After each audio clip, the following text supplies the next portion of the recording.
Kung mahilig ka og adventure, tara laag ta diri sa Tomari Waterfalls. So 5 AM naglakaw nami paingon og Santa Cruz, Davao del Sur.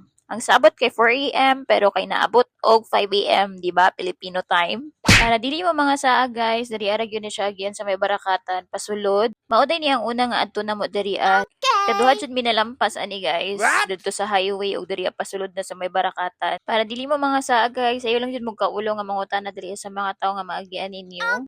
Ang dalan diri guys kay dili jud siya dali no. Naay semento pero hasta jung gamaya na unsa man eh. Mao na ni siya no naabot na mi diri sa Santo Niño Chapel. Mao ni ang starting point sa ilahang trail. Na may mga sakyanan wala jud siya problema no kay dako kay ang parking area. Parking fee nasa 50 pesos and then ang tour is 2 to 5 packs nasa 500. Kung mas daghan mo, additional na lang. So, no tour guide, no entry policy. Sunday, may ani nag-ani guys. And kami ang una nag-guess nga nag-abot. 7 AM, nag-start nami mag-hike. Mao dyan yung pinakagusto na ko sa nature, no? Presko na hangin, nindot na view, and peaceful lang kaayo ang area, no? Layo ra jud kaayo sa syudad.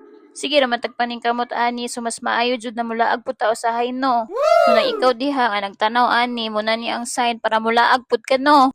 Nasa 1 hour day ang trail ani guys paingon dito sa falls. So bago mi nag-abot diri sa sapa, nagbayad pa din mi og 50 pesos na additional per person para sa dalan. Okay. Mao ni gusto na ko nga mga laag guys no. Kapoy siya pero sulit pud kaayo as in. Mas gusto jud ko gingani nga laag kaysa sa mall nga sulod ka og mall. Pag uli nimo mag-consumption makakadako kay imong gasto. Kani kapoy jud tuod siya pero makalimot jud ka sa imong mga utang og banhi ka diri as in escape jud for a while. Human sa 1 hour na trail na gyud ta diri sa Tomari Waterfalls. Nindot jud kaayo siya guys. Labaw na sa personal as in. Last year pa na ko ni siya gusto adtuan guys no. And sa picture nga ako nakita bin ako gamay ni siya dako man di ay.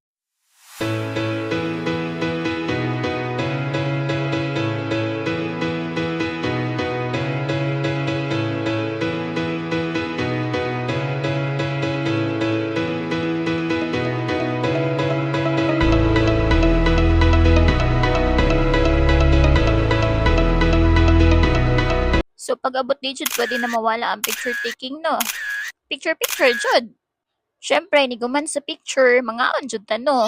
So kani siya nga ero guys, apil jud na siya sa nag-tour sa amo ano. So mao ni among food diri Dili magkabala ka diri kung wala kay balon kay naay nagapamaligya diri sa Tomari Waterfalls. Naa siya dira sa likod sa among gilingkuran guys. So upat lang dai mi nga nag-hike. So mao ni sila akong mga kauban. Ang view namo way gakaon guys, mao ni ang falls and then human og kaon sa paydugayan mga ligo ta oy kay aron sulit atong gilaag diri dili ba sayang. So kanang naa sa likod sa falls kay no pwede na siya maagian dira guys, ngagi mi dira up. Pero wala na nako na videohan kay dili pwede ko magdala og cellphone kay basin mabasa. So kung gusto pud mo mulaag diri sa paydugayan no, laagan na ninyo diri ara ni sa Santa Cruz, Davao del Sur.